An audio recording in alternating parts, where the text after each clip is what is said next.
The town of Briarwake owned a single hour that did not belong to time. It lived inside a narrow shop wedged between a bakery and a shuttered tailor, marked only by a brass plaque that read, "Open, when necessary." The door was usually locked.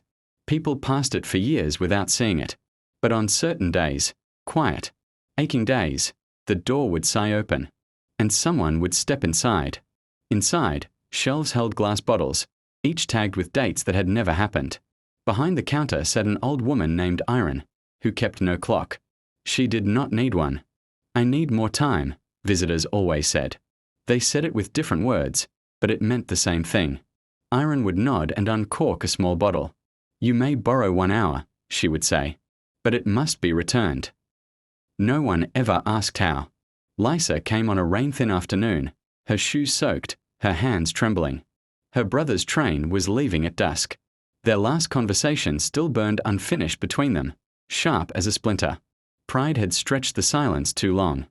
"I just need an hour," Lisa whispered. Irene handed her a bottle warm as breath.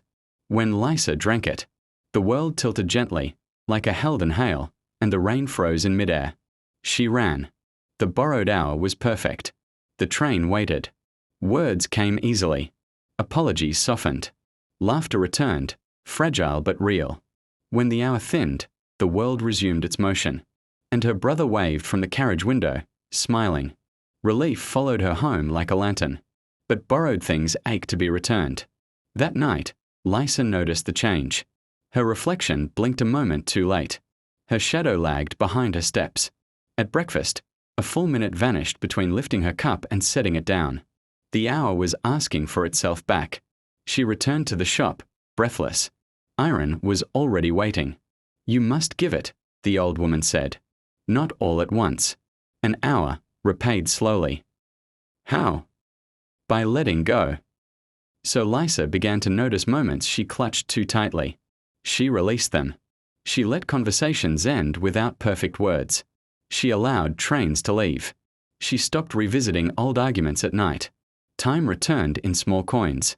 Weeks later, the last fragment slipped free as she watched dusk settle without wishing it longer. The shop closed its door again, and Briarwake kept its single impossible hour, ready for the next necessary day.